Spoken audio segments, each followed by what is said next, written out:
आज कोल्हापूर विधान परिषद निवडणुकीसाठी देखील मतदान होत आहे।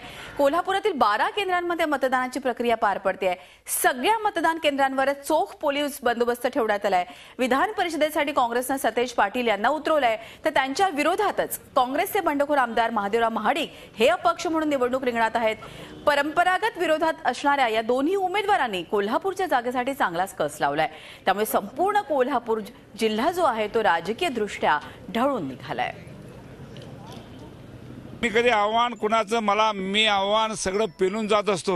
मला काय लागत नाही कुणी आव्हान काय केलं आणि काय केलं, अशी खूप आव्हानं मी पाहिलेली आहेत। मी जाता जाता ते बाजी मारून जात असतो पुढे।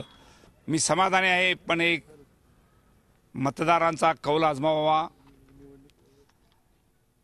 आणि ज्या पद्धतीने माझी उमेदवारी धावली, सत्य काय आहे आणि जनतेचा विश्वास, मतदारांचा विश्वास कोणावर हे दाखवून द्यायचं म्हणून मी माझी अपक्ष उमेदवारी माझी जाहीर केली। झी 24 तास रहा एक पाऊल पुढे।